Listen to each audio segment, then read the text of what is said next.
히브리서 11장 1절로 3절까지 말씀 보겠습니다.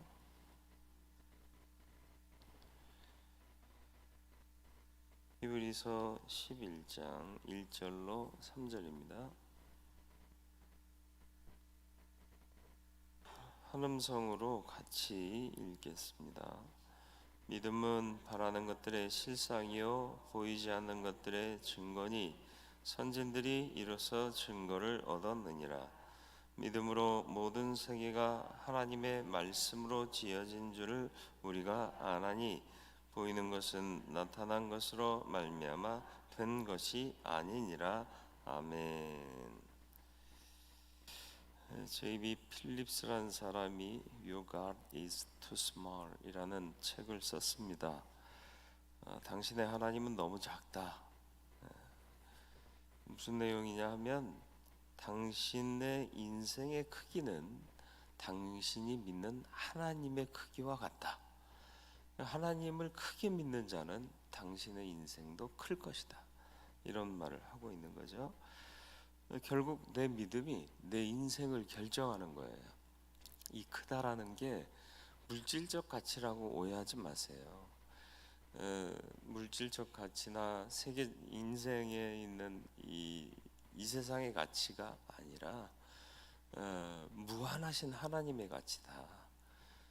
하나님을 믿으면 어떤 상황과 환경에 얽매이지 않을 수 있는 거죠. 그래서 바울도 정말 잘 나가고 부유했던 사람이 스스로 낮아지고 또 어떻게 보면 어렵고 힘든 길을 선택하지 않습니까? 그럼 믿음이 뭐냐? 1절 말씀, 바라는 것들의 실상이다. 내가 소망하고 원하는 것, 그걸 바라보게 되는 것이다 라는 얘기도 합니다. 바라봐야 하는 거예요. 우리 속담에 오르지도 못할 나무 쳐다보지도 말아라, 그런 말 있죠. 여러분, 오를 수 있느냐 없느냐는 해보고 나서 결정하는 거예요. 못 오를 나무라고 결정하고 하지 말자라고 하는 건 이건 바보 같은 짓이에요. 올라가려고 최선을 다하고 애쓰고 용서 받는데 안 되더라 그러면 이건 못 오를 나무, 이렇게 경험론적으로 얘기를 해야지. 딱 보니 야 이건 못 올라가겠다, 이건 아니다라는 거예요. 특별히 믿음도 마찬가지예요. 믿음은 더해요. 왜냐하면 믿음은 내 힘으로 하는 삶이 아니라 하나님의 능력을 의지해서 사는 삶이기 때문에 야 이거 안 되겠다? 아니에요. 해봐야 돼. 하기 전에 물론 철저히 기도해야 되고 하나님의 능력 주시기를 구해야 되죠. 그냥 바라본다고 그게 또 바라보는 대로 되는 것은 아니다.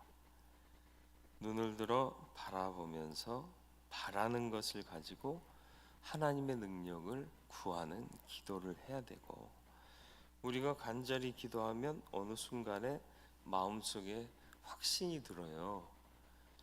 그러면 이루어질 것을 믿는 믿음이 생기게 되죠. 우리가 간절히 기도하면 바라는 바가 믿음으로 이렇게 온전하게 됩니다. 내 안에 믿음이 생기면 그 믿음이 또 역사하게 돼서 바른 바를 이루어갈 수 있게 되는 거죠. 믿음은 갖고 싶은 나무의 뿌리와 같습니다. 뿌리가 잘 내려지면 나무가 자라게 되고 가지가 뻗고 거기서 잎과 꽃이 피는 것입니다. 이것을 이루기 위해서는 믿음 안에서의 의지가 필요해요. 그러니까 기도하겠다라는 의지요. 하나님을 확신하겠다 하는 의지요. 이런 의지가 필요한 거죠. 그리고 이런 바라는 바를 이루고자 하는 건 하루아침에 되는 게 아니고요. 경험이 쌓여야 돼요. 경험이 중요합니다. 경험이 있으면 자신감이 더 붙어요. 전문가가 왜 전문가일까요? 그 일만 계속 하니까 반복적으로 어떤 때는 실패하고 어떤 때는 성공하고 성공할 때는 어떻게 했었는가 이런 노하우를 축적하면서 뭐든지 그냥 손만 대면 되는 거예요. 그게 전문가예요. 믿음의 전문가도 기도해서 어떤 때는 안 된 것 같은 것도 있어요. 이건 안 됐다라고 표현하지 않는 이유가 뭔지 아시죠? 하나님은 그 모든 것들을 또 선한 재료로 다시 사용하십니다. 그러면서 이제 기도해서 들어주시고 응답하신 것들에 대한 경험이 쌓이면 이거 하면 된다, 믿고 가면 된다, 하나님이 하신다, 이런 확신이 생기는 거죠. 경험하면 자신감이 생기고요. 자신감이 생기면 꿈이 생겨요. 꿈이 생기면 믿음이 생기고요. 믿음이 생기면 기적이 일어나는 거죠. 믿음은 어떻게 갖게 되느냐?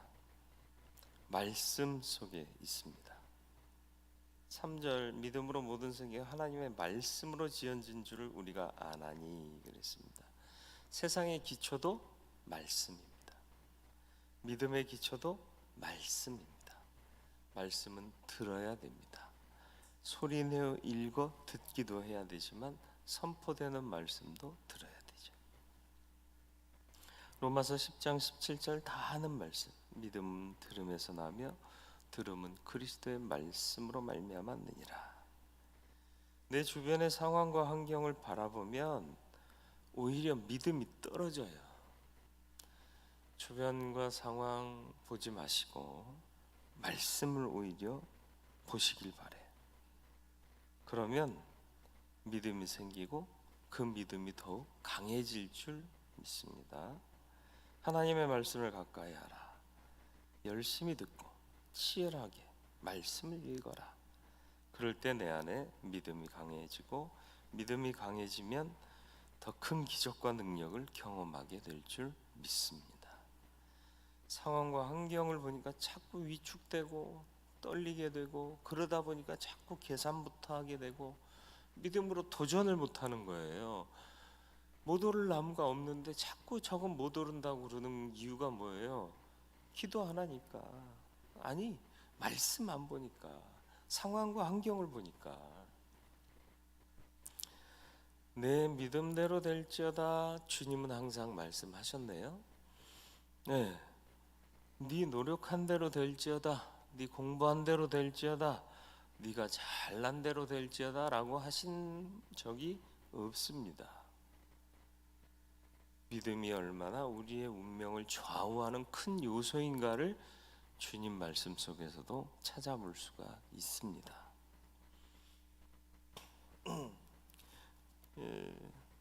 프레드 앱스타인이라는 신경외과 전문의가 쓴 내가 5살이 되면 이라는 책이 있어요. 아이가 혼수 상태로 옵니다. 뇌종양 때문에 뇌출혈이 발생해서 어린 아이가 실려와요. 4살인데 얼마 못 살 거예요. 수술이 잘 돼서 그래도 의식이 돌아왔어요. 이게 방마다 의사가 다 이렇게 도는 걸 뭐라고 그래요? 회진하죠. 회진할 때마다 이 아이가 얘기합니다. 내가 5살이 되면 줄넘기 배울 거예요. 내가 5살이 되면 자전거를 배울 거예요. 근데 이제 의사 선생님은 얘가 5살까지는 못 살아요. 이걸 알아요.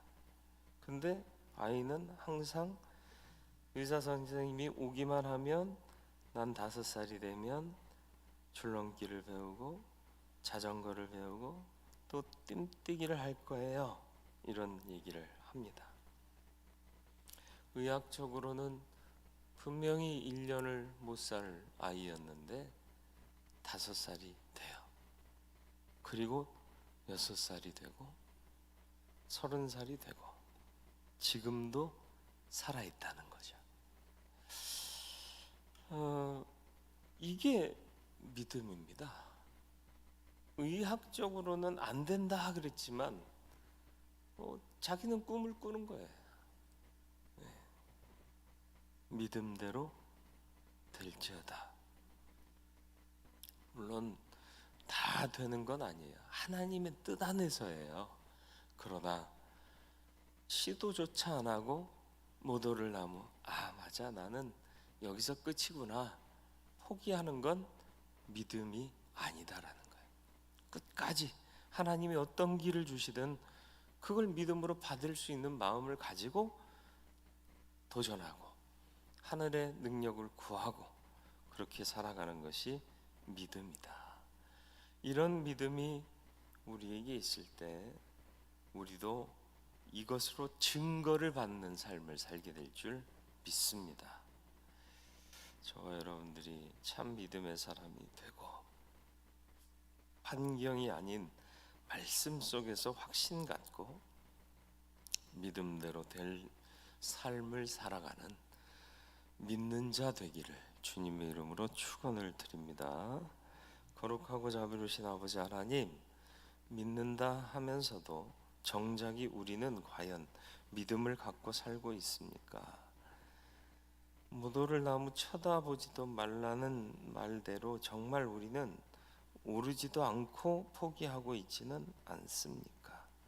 간절히 기도하며 간절히 바라며 주님께 의지하고 나아갈 때 이루어지는 역사가 내 믿음의 경험이 되고 그것이 자신감이 되고 능력이 되고 기적이 될 줄 믿습니다.